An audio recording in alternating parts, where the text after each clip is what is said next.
They don't want what we know out there. How a person can go from really almost nothing to becoming a millionaire by owning rental properties. He would always buy these flip houses, and I just remember thinking, this guy is crazy. Why would he buy that house? In the past decade, there's been a huge surge in the peer-to-peer short-term rental market. Become an insider. So you have to know the rules before you get in the game. Every second counts. So make every second count. Welcome to the Real Estate Jam. Whether you're just beginning or the best of the best, we're glad you're here. We will share successes, failures, and strategies for the action-taking real estate investor. And now to your hosts, JD and Melissa.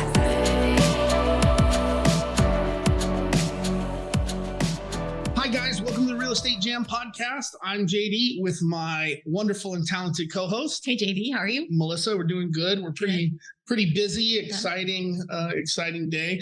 I am super honored and excited to introduce you guys to a phenomenal real estate entrepreneur, kind of a self-made man in the industry, a part of Melissa's upline on the EXP side, really just a phenomenal real estate entrepreneur, Mr. One and Only Connor Steinbrook. Connor, thanks for coming on our show today. What's going on, guys? No problem. Thank you for having me.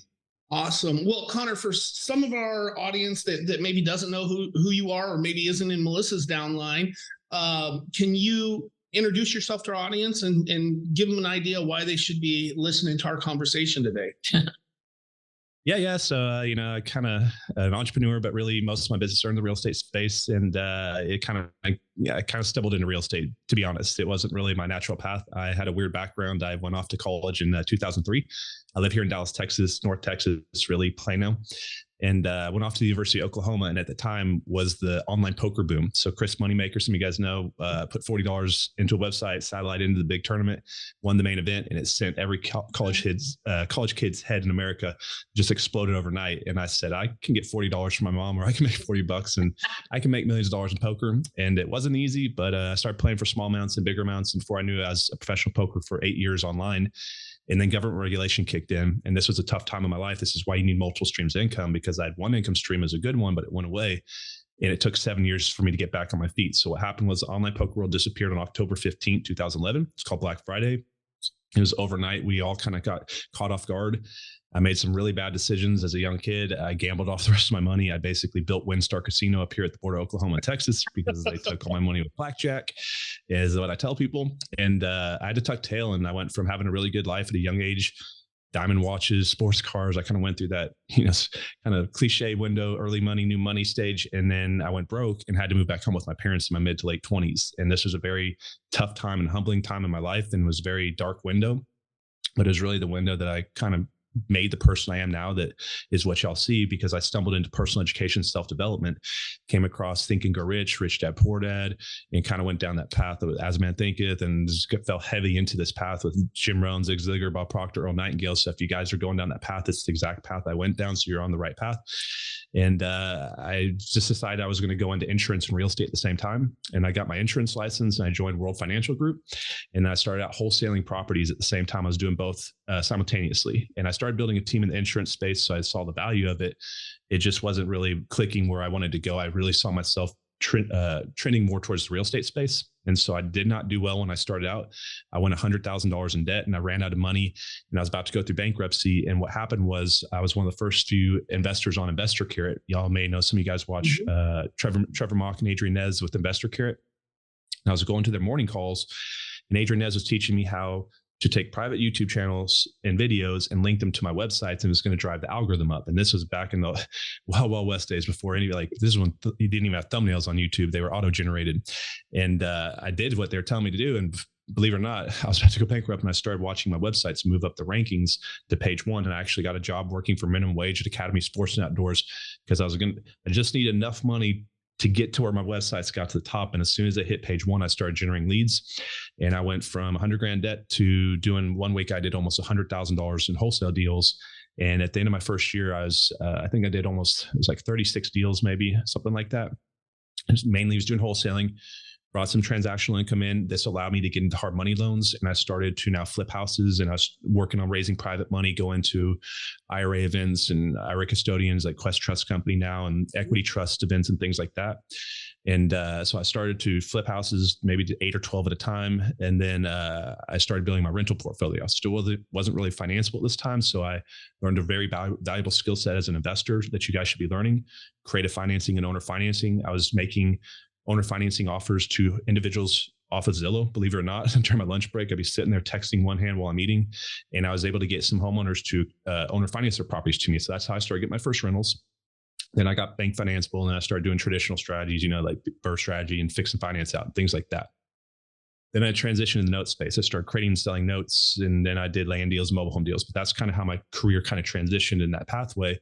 And then I started my Investor Army YouTube channel, and I had just, I knew I was doing it for business, but I was also doing it to pay it forward. And I knew it was going to create a lot of opportunities, not for myself, but everybody around me. Sure. And really how I got that Investor Army channel off the ground was I just started saying, here's my problem and here's how I fixed it. And it was just live time in my business. So like literally that day, if I'd had a problem, I fixed it. Here's what I had with an issue with the title company, or here's what and I just started doing that, and it kind of gained some traction.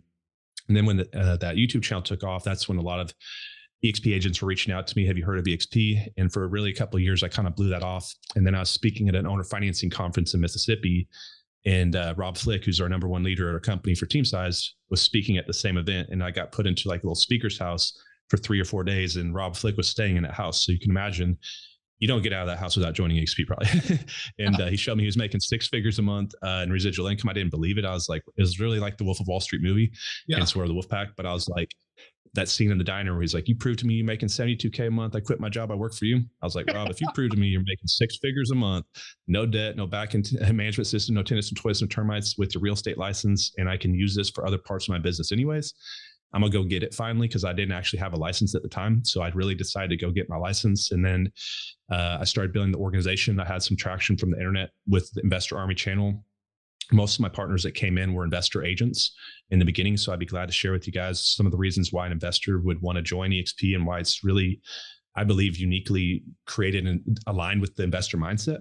But I moved over here. My first year, I recruited about 40 agents. It turned into over 150 or so. We doubled our next year to 300, doubled again or so next year to 600 or so. The fourth year, we had a little bit of boost. That's when brought Mike Sherrard in. We grew to 1,600 agents and added 1,000 agents that year.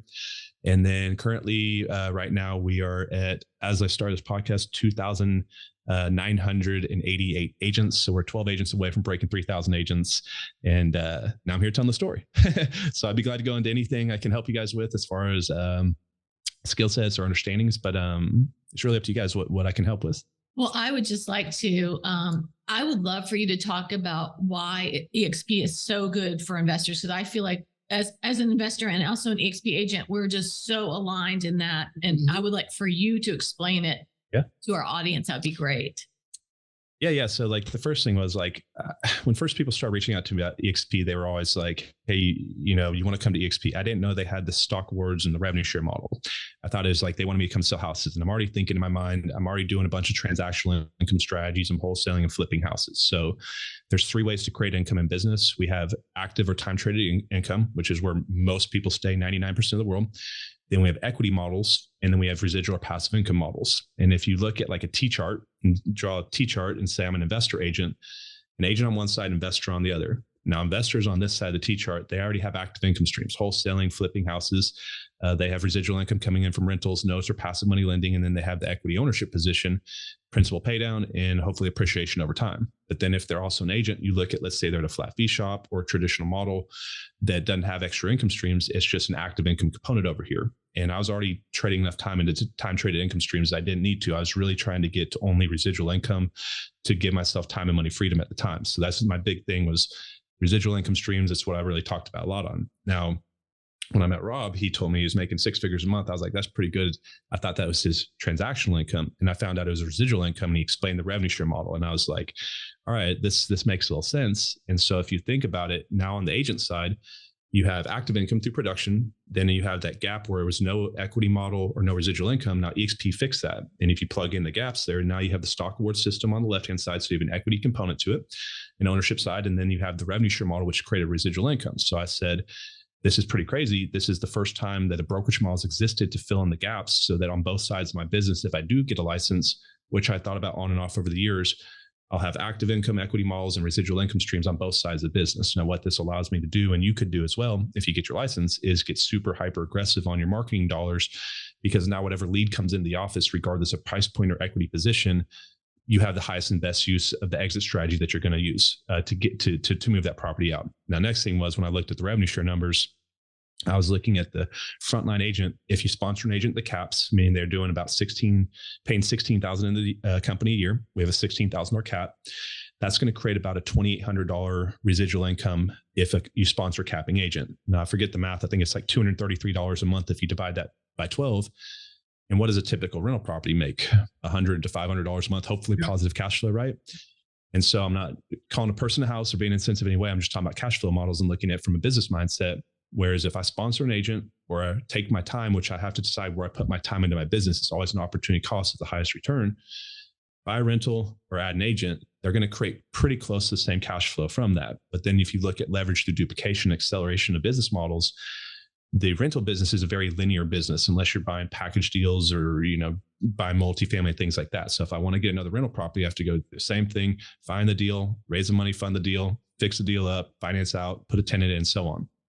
But over here on the rev share side, let's say I sponsor John Smith and John Smith goes down the street and starts sponsoring agents. Would that not be the same thing as a house growing legs and arms and walking down the street and start buying rental properties if you're thinking about cash flow coming in? So I saw it as rental properties that can go buy rental properties, but then I started buying properties from my agents, which was something that was unexpected, which was now making it like rental properties. They'll go find rental properties. They'll bring rental properties back to me to buy for my other business. And I said, there's never been anything more leveraged I've seen in the industry than this. And that was a big kind of aha right there. So there's, we've had agents, sponsor hundreds of agents. So think about that. If you get your license, you can do this alongside your investment business. And what if you have a friend, family member, person in your social media following, people you're doing deals with right now that you could build this side business with? And it could end up being your main business, which is kind of what happened to me, where I was like, I'll put a little time in the revenue share model, see what happens. And it started happening quickly. And so I started transitioning time into it.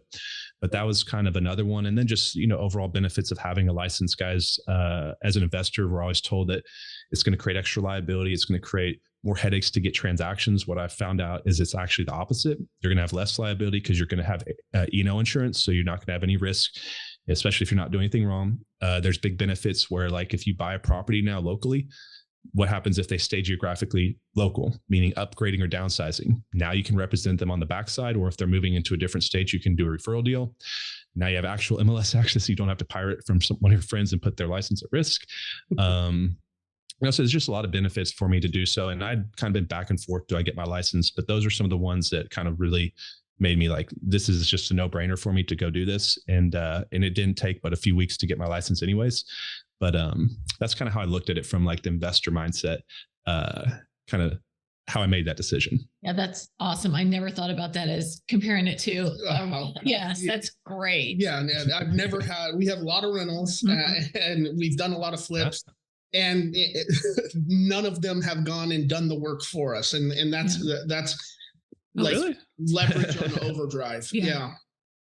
And now. Well, then like you think about, let me say one more thing. I'll let you go if that's cool. I'll give you one more thing that's pretty cool about this. Let me cut you off. There's a little like here, but think about like if you have an agent, some people are reaching out to agents to bring them deals, but what happens when an agent gets a deal? Usually they also have a buyer's list, just like a wholesaler, where they're going to distribute that to their entire marketing list. But when you're direct partners with that individual or that agent, for example, this house that I stay in right now, I bought from the husband, who's the investor of my partner, who's the wife, who's on my front line. And so what happens is, let's say their average property in the marketplace that represents their brand is like a $500,000 house, and all their houses are nice, pretty houses. They come across a little $90,000 rundown, janky little house. They may not want to put that by their brand. And if they're not an investor, what are they going to do with it?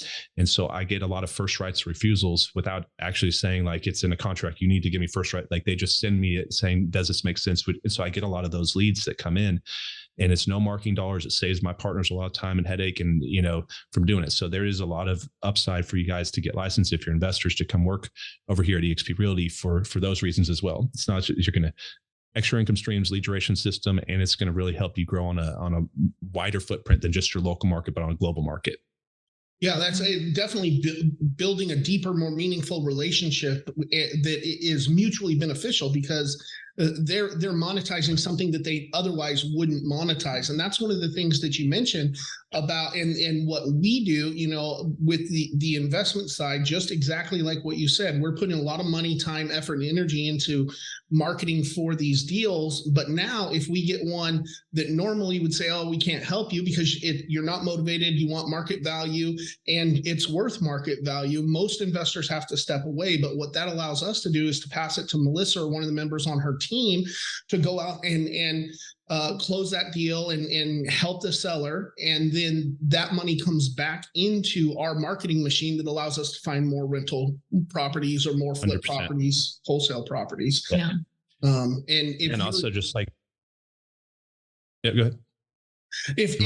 So I was going to say that the credibility side, think about like if you had a clone, any one of us, and we cloned ourselves, and you go into the homeowner's house. Like I was always told that if I have a license and I'm an agent, it's harder for me to get contracts and it's going to create more liability. It's just not the case, because let's say you have a clone of yourself. The only thing different is one of you has a real estate license and the other one doesn't, but every skill set, every appearance, everything's the same identically, except for that one thing.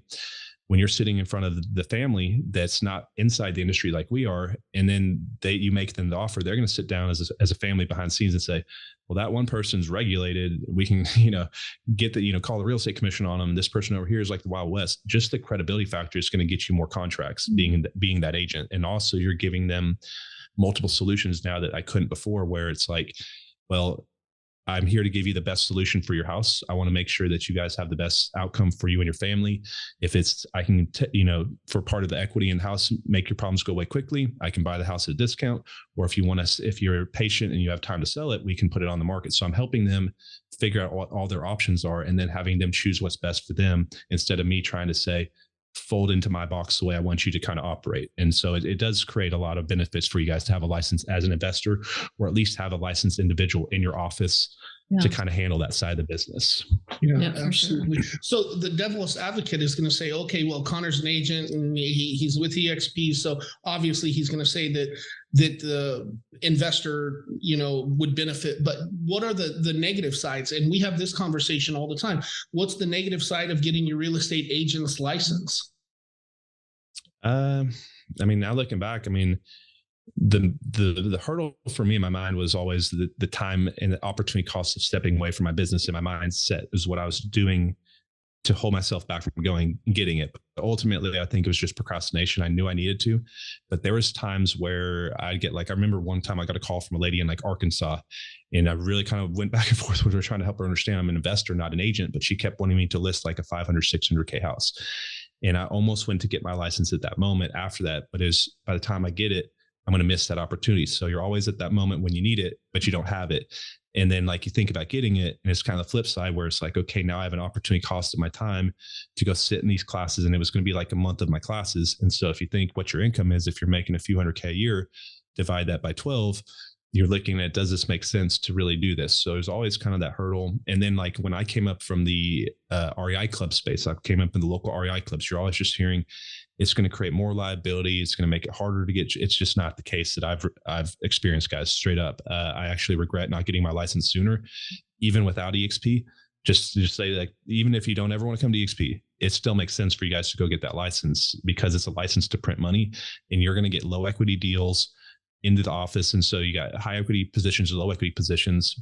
A low equity deal that's sub 250, you can take the debt over, a sub 2 deal, you can wrap it, you can do lots of different things with it. But once you get up to where the properties don't cash flow, if it's low equity, maybe a lease option if you structured it right. But ultimately you're really only exiting that with a retail sale. Yeah.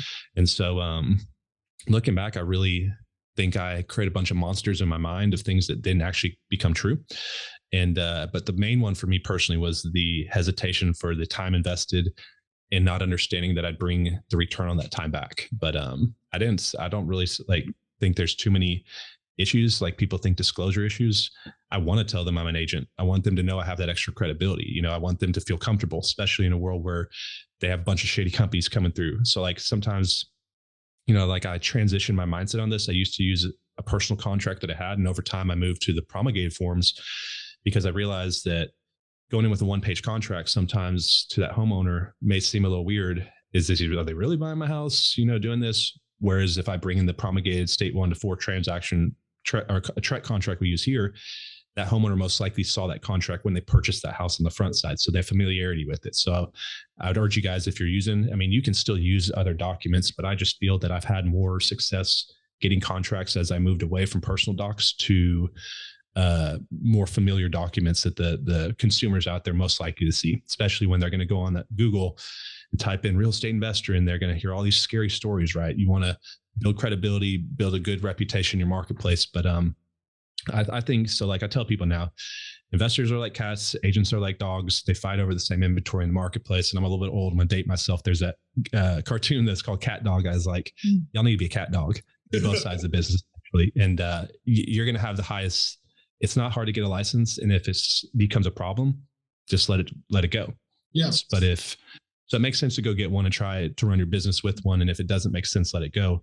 You do this with marketing campaigns. You do this with all sorts of different things that you're going to put almost equal to the same equivalent of time into that you're probably not going to get the return out of, but at least you know that you tried and you have an experience with it. So have that experience and then decide if it makes sense to keep it or not is what I'd probably say is the best thing to do. Yeah, absolutely. And I think I think that the only people that I know of or that we interact with that are like, oh, don't get your license because it puts up these roadblocks here is there's so many shady people in the real estate world, especially in the investor, and wholesaler is almost a dirty word. So the people that like the way we run our business is whether we have a license or we don't have a license, we are going to be acting ethically. And if you're worried about acting ethically, you probably shouldn't be in this business anyway. So it doesn't prevent you from doing the right thing. It just, it gives you another piece of accountability if you do the wrong thing. And I don't think that there's a problem with that. So taking into account that it takes time, effort, and money to get your license, and then to hang your license and everything like that, the benefits so far outweigh the negatives on getting your license and being a good steward of that license. There's crappy real estate agents out there, and it's more about the person, whether, and that's different than being an investor or being an agent or being both. If you're a shitty person, you're going to be a shitty person, whether you have your license or not. Yeah, I definitely agree with that. I think you're right on that. I think it's like you don't want to get licensed because you don't want to have someone looking over you that can see what you're doing, right? So like if you're going to run a straight up business, then it helps with the credibility side for sure when you're talking to a homeowner to say, I am licensed, because it says they have some recourse, or hey, it makes them feel much more comfortable. But if you guys are uncomfortable getting a license, maybe think about how you're running your business. Yeah. And that's probably why, to be honest. Absolutely. And just because you have a license doesn't mean that you need to sit in a brick and mortar building answering phones and taking walk-ins. That's not what having your license means, right? It's another tool for your toolbox. Especially well, yeah, like I tell people, I'm a big believer in having licenses like golf clubs. So as I give a golf bag analogy. So like, let's say you have your main clubs, which would be, let's say your investment business, or let's say you run a restaurant, whatever it is. Like you're going to have the main clubs you swing, which is like your driver and your putter. But then let's say you land in a sandbox. What would you need? You need your sand wedge. Well, let's say that's an insurance license or mortgage license. Now you're not going to be an insurance agent 24/7, but you have it in the background.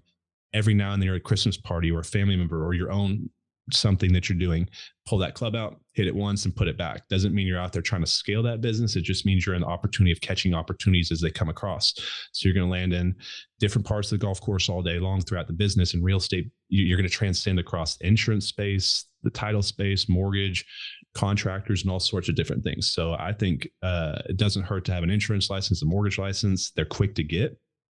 A real estate license doesn't mean you have to go be a professional for all these, but you're leaving money on the table every single year.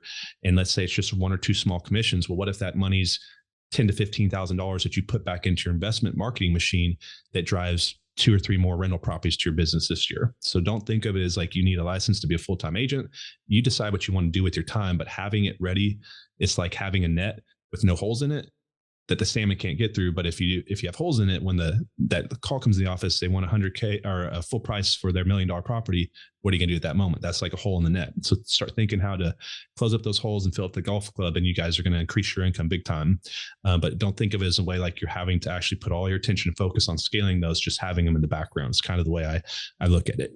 Yeah. Awesome. Yeah. And then if at some time in the future you want to make that full time, that's okay too. And you're just keeping your options open.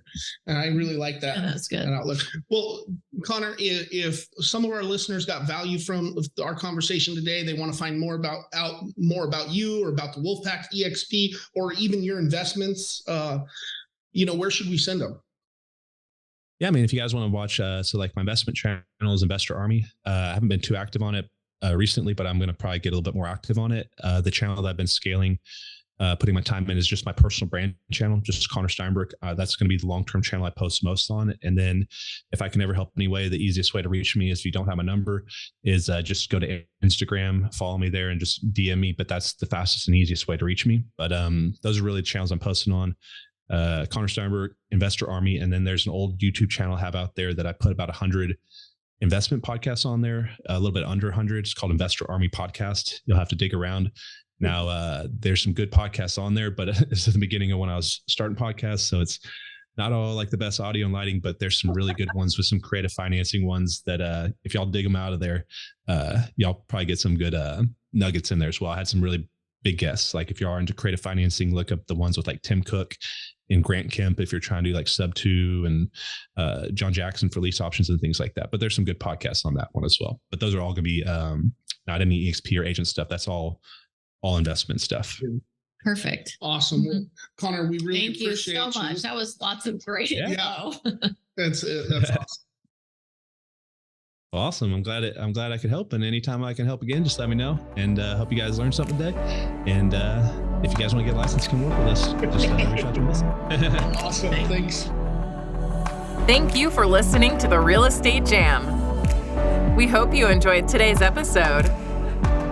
For more information, check out our website, therealestatejam.com, or find us on Instagram, Facebook, and Twitter at The Real Estate Jam. If you have any questions, feel free to drop us an email at therealestatejam@gmail.com. See you next episode.